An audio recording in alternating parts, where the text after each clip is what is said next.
دنیا کا مہنگا ترین گھنٹہ تحریر محترم جاوید چودھری۔ وہ ریاست الاباما کے چھوٹے سے قصبے میں پیدا ہوا تھا۔ والد شپ یارڈ میں ملازم تھا اور ماں فارماسیوٹیکل کمپنی میں کام کرتی تھی۔ ابتدائی تعلیم رودوکر سرکاری اسکول میں حاصل کی۔ 1978 میں یونیورسٹی چلا گیا، انڈسٹریل انجینئرنگ کی ڈگری لی اور 1988 میں ڈیوک یونیورسٹی سے MBA کر لیا اور IBM میں نوکری شروع کر لی۔ وہ کام سمجھتا تھا، چنانچہ ادارے نے اسے 2 سال میں نارتھ امریکہ کا ڈائریکٹر بنا دیا۔ وہ 12 سال IBM میں رہا۔ وہ اس کے بعد انٹیلیجنٹ الیکٹرانک کا CEO بن گیا۔ وہ وہاں سے کمپاک میں چلا گیا۔ وہ اس کا صدر تھا۔ ایپل کمپنی کے بانی اسٹیو جابز کو 1998 میں نیب کی ضرورت پڑی۔ اس نے امریکہ کے تمام بڑے CEOs کے پروفائل دیکھے۔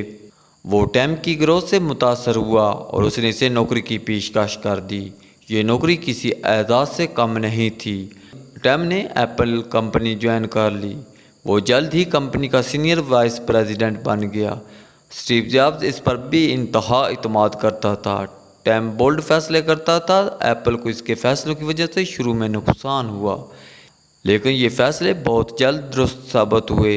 اسٹیو جابز کو 2004 میں جگر کا کینسر ہو گیا، جو جابز کی زندگی کا خوفناک جھٹکا تھا۔ اس نے اپنا کام ٹیم کو سونپنا شروع کر دیا۔ 2011 میں اسٹیو جابز کی بھی بیماری بڑھ گئی اور وہ کام کے قابل نہ رہا۔ اس نے 24 اگست 2011 کو استعفیٰ دیا اور ٹیم کو اپنی جگہ ایپل کا CEO بنا دیا۔ اسٹیو جابز 5 اکتوبر 2011 کو انتقال کر گیا اور یوں پوری کمپنی ٹیم کے پاس چلی گئی۔ اور دنیا کی سب سے بڑی برانڈ ویلیو کی حامل کمپنی کا مختار کل بن گیا۔ وہ بہت خوش تھا۔ وہ خوش کیوں نہ ہوتا؟ یہ شپ یارڈ میں کام کرنے والے مزدور کے بیٹے کی ترقی کی معراج تھی۔ وہ خود کو اس وقت فضا میں محسوس کر رہا تھا، لیکن پھر وہ بیمار ہو گیا۔ اس کے ٹیسٹ ہوئے، ڈاکٹر نے رپورٹس دیکھی۔ ٹیم کو کلینک میں بلایا، پانی کا گلاس اس کے سامنے رکھا اور شرمندہ لہجے میں بولا، ٹیم تمہارے لیے بری خبر ہے۔ ٹیم نے کپ کپاتے ہاتھوں سے پانی کا گلاس اٹھایا، 3 گھونٹ بھرے، گلاس واپس میز پر رکھا اور لمبی سانس لے کر بولا، okay doctor, I am ready. Doctor بولا، ٹیم تمہیں ملٹیپل سکلروسس ہے۔ وہ حیرت سے ڈاکٹر کی طرف دیکھنے لگا۔ ڈاکٹر بولا، یہ خطرناک اور لا علاج بیماری ہے۔ یہ بیماری انسان کے نروس سسٹم اور دماغ کو نگل جاتی ہے اور مریض چند ماہ میں سبزی بن کر رہ جاتا ہے۔ ٹیم کے نیچے سے زمین سرک گئی۔ اس نے آنسوں سے بھیگی آواز میں پوچھا، ڈاکٹر، کوئی علاج، کوئی دوائی، کوئی تھراپی؟ ڈاکٹر نے مایوسی سے سر ہلا دیا۔ وہ اٹھا، ڈاکٹر سے ہاتھ ملایا اور کلینک سے باہر آ گیا۔ سڑک پر نئی زندگی اس کی منتظر تھی، ایک ایسی زندگی جو اس سے پہلے اس کی منصوبہ بندی میں شامل نہیں تھی، جس کا اس نے تصور تک نہیں کیا تھا۔ وہ فٹ پاتھ کے بینچ پر بیٹھ گیا اور زندگی کی پوری کتاب اس کے سامنے ورق در ورق کھلنے لگی۔ وہ فٹ پاتھ کے بینچ پر بیٹھے بیٹھے اپنی کتاب کے ورق الٹ رہا تھا۔ وہ امریکہ کا کامیاب ترین CEO تھا۔ اس نے مینجمنٹ کو سائنس کا درجہ دے دیا۔ وہ کمپنی کے تمام ملازمین کے ساتھ رابطے میں رہتا تھا، تمام ملازمین کی ای میلز کا جواب دیتا تھا اور ان کی شادی اور غمی میں بھی برابر شریک ہوتا تھا۔ وہ ہر لحاظ سے ایک آئیڈیل انسان تھا۔ وہ شادی کے خلاف تھا۔ اس نے 55 سال کی عمر تک پہنچ کر بھی اپنا گھر آباد نہیں کیا، لیکن پھر اسے اچانک ملٹیپل سکلروسس ہو گیا۔ وہ اس وقت خود کو خلا میں لٹکا ہوا محسوس کرنے لگا۔ وہ فٹ پاتھ اور وہ بینچ اس کی نئی زندگی کا نیا نقطہ ثابت ہوا۔ اس نے وہاں بیٹھے بیٹھے اپنی باقی زندگی، اپنی ساری کامیابی اور اپنی ساری دولت خیرات کرنے کا فیصلہ کر لیا۔ اس نے فیصلہ کر لیا وہ اپنی باقی زندگی ویلفیئر پر خرچ کرے گا۔ یہ فیصلہ کرنے کی دیر تھی، اس کی زندگی میں ایک نیا موڑ آ گیا۔ اس نے ڈاکٹر کو دور سے فٹ پاتھ پر دوڑتے ہوئے اور ہائی ٹائم کا اعلان کرتے ہوئے دیکھا۔ ڈاکٹر کے ہاتھ میں سبز رنگ کی ایک فائل تھی۔ ٹیم فٹ پاتھ پر کھڑا ہو گیا۔ ڈاکٹر دوڑتا ہوا اس کے پاس آیا، اس سے گلے لگایا اور جذباتی آواز میں بولا، ٹیم مبارک ہو، تم 100% ٹھیک ہو۔ یہ کمپیوٹر کی غلطی تھی، تمہاری رپورٹ دوسرے مریض کی رپورٹ کے ساتھ مکس اپ ہو گئی تھی۔ میں نے تمہارے جانے کے بعد لیبارٹری سے تمہاری فائل منگوائی۔ تم 100% صحت مند ہو۔ وہ فوراً فٹ پاتھ پر بیٹھا، سینے پر کراس بنایا اور اللہ تعالیٰ کا شکر ادا کرنے لگا۔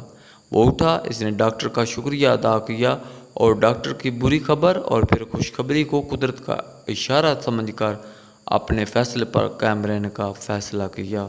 یہ ٹیم کوک کی کہانی ہے، دنیا کی سب سے مہنگی کمپنی کے سی ای او ٹیم کوک کی سچی کہانی۔ ٹیم نے اس کے بعد اپنی زندگی کو 2 حصوں میں تقسیم کر دیا، ایپل اور بنانا۔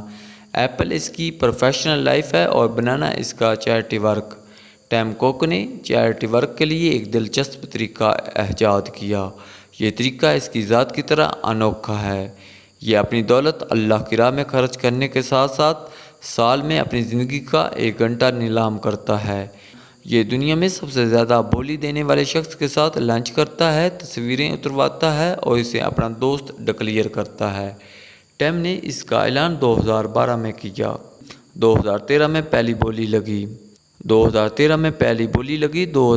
میں لنچ کے 1 گھنٹے کی بولی $6,10,000 تھی اور 2016 میں یہ بولی $5,15,000 لگی۔ یہ پاکستانی روپوں میں 5.5 کروڑ روپے بنتے ہیں۔ یہ دنیا کا مہنگا ترین گھنٹہ ہے۔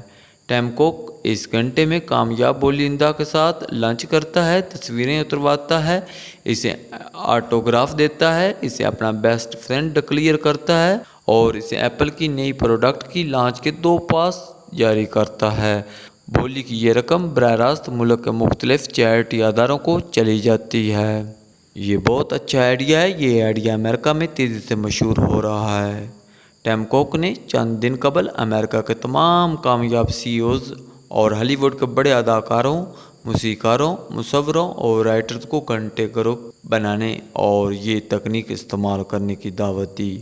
ٹیم اگر یہ گروپ بنانے میں کامیاب ہو جاتا ہے اور امریکہ کے وہ تمام لوگ اس کے ساتھ شامل ہو جاتے ہیں جن کے ساتھ لوگ تصویریں بنوانا چاہتے ہیں، لنچ اور ڈنر کرنا چاہتے ہیں، اور دنیا کے وہ امیر لوگ جو اپنے پسندیدہ اداکاراؤں، مصوروں، موسیقاروں، مصنفین اور سی ای اوز کے ساتھ وقت گزارنے کے طلبگار ہیں، اور یہ امراء اگر باقاعدہ بولی دے کر ان لوگوں کے گھنٹے خرید لیتے ہیں تو یہ دنیا کا سب سے بڑا چیریٹی سرکل ہوگا اور یہ دنیا کی شکل بدل دے گا۔ ٹیم کوک کا خیال ہے اگر امریکہ کے دوسرے سی ای اوز یا سیلیبریٹیز اس کے ساتھ شامل نہیں ہوتے تو بھی بولی کا یہ سلسلہ جاری رہے گا۔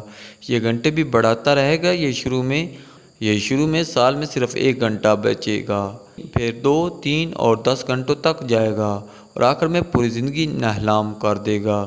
یہ اپنی پوری زندگی بیچ کر خیرات کر دے گا اور یہ دنیا کی انوکھی خیرات ہوگی، ایک ایسے شخص کی خیرات جس کا ایک ایک لمحہ سونے کا بھاؤ بکا، مگر اس نے وقت کا یہ سونا ضرورت مندوں میں بانٹ دیا۔